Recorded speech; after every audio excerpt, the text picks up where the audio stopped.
Eh bien, salut à toi Zaknote, ici Machikouli pour une nouvelle vidéo.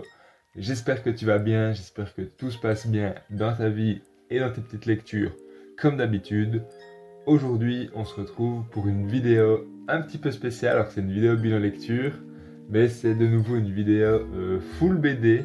Parce que comme je t'avais dit dans la vidéo sur Johan et Pierre-Louis, ben voilà, je suis potentiellement retombé dans une faille et j'ai continué de, de descendre. Cette faille, c'est la faille des BD un peu de mon enfance. Donc après avoir relu Johan et Pierre-Louis, j'ai eu envie de relire les Schtroumpfs et c'est ce que j'ai fait. Alors, j'ai tout d'abord commencé par tous les hors-séries des Schtroumpfs que j'ai avant de me plonger véritablement dans les albums et dans les histoires des Schtroumpfs.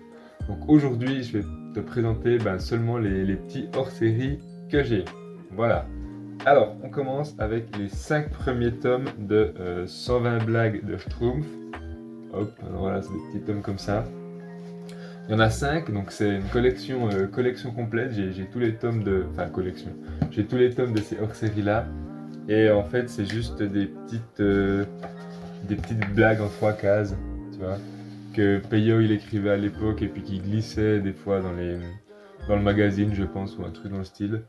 Donc ça se lit assez vite, c'est assez rigolo. Enfin, sur- des fois c'est quand même un peu tout le temps les mêmes blagues, je trouve, mais c'était pas prise de tête. Donc voilà, je lisais, je sais pas, entre un et 2 tomes le soir quand j'avais envie de lire un truc vraiment chill, tu vois, vraiment tranquille. Donc ça, c'est pour le premier hors-série. Le deuxième, ça s'appelle L'univers des Schtroumpfs. Alors, j'ai que 2 tomes sur 7. Donc, potentiellement, je vais continuer la série quand j'aurai de nouveau de la thune. Donc, à voir si je continue les Schtroumpfs ou si j'achète de nouveau des mangas. Mais ça, c'est plutôt une musique d'avenir. Donc, L'univers des Schtroumpfs, il y a un épisode spécial sur Gargamel qui s'appelle Gargamel et les Schtroumpfs. Et un tome qui s'appelle Noël chez les Schtroumpfs. Là, il y a 7 petites histoires dans chacune de ces BD. Donc là, c'est tout en rapport avec Gargamel, là, c'est tout en rapport avec Noël. Donc là, pareil, c'est assez rigolo, ça se lit hyper vite. C'est déjà plus des petites histoires, donc c'est plus l'essence des Schtroumpfs, on va dire, enfin, dans le sens où ça ressemble plus aux albums normaux des Schtroumpfs. Mais c'est un thème bien spécifique, et, voilà, c'est pas prise de tête, c'était très cool, très très cool. Et pour terminer, j'ai lu 5 tomes de Les Schtroumpferie. Hop là, voilà. Donc là, pareil, ça c'est le tome 1. C'est des blagues, mais sur toute une page cette fois. Voilà, genre, tout ça, une blague. Après ça, c'est une autre blague. Enfin, voilà. Je pense que t'as capté. Là, pareil, je sais plus si je l'ai dit déjà, mais c'est 5 tomes, c'est une collection, et j'ai les 5 tomes. Donc ça fait plaisir. Et voilà, c'était aussi très cool, hein, finalement, c'est pas très prise de tête. C'est toujours un peu les mêmes blagues, c'est très sympathique. Et j'ai passé un agréable moment à lire ces petites blagounettes. Voilà un peu pour tout ce que j'ai lu. Maintenant, la suite du programme, ça sera de relire l'intégrale des Schtroumpfs que j'ai, enfin, que mon papa a et moi j'ai la suite. Malheureusement, j'ai pas la fin, il y a plein de tomes des Schtroumpfs que j'ai pas. Mais ça, c'est aussi une musique d'avenir. Un petit truc déjà que j'ai à dire, c'est que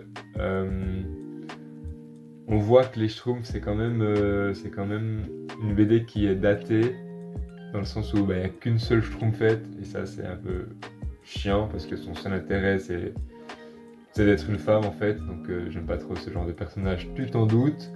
Tous les Schtroumpfs sont amoureux d'elle, machin. Et un truc qui m'énerve aussi, c'est qu'elle, elle est souvent amoureuse du Schtroumpf costaud. Genre en mode, il n'y a que la force qui l'intéresse, tu vois. Donc ouais, un peu chiantos. Voilà, chaque Schtroumpf a vraiment son caractère. Et des fois, j'avoue que c'est un peu chiant. Chiant dans le sens où le Schtroumpf à lunettes, par exemple, il fait tout le temps la morale aux autres.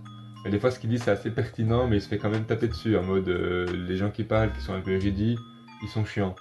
Et ça me saoule un peu. Le Schtroumpf costaud, voilà, c'est lui le champion un peu du village, tout le monde l'aime bien et tout, machin. Enfin, voilà, c'est un peu la petite critique que je peux faire au Schtroumpf en lisant avec ma vision d'adulte et un peu mon ouverture d'esprit par rapport à quand je lisais ça quand j'étais jeune.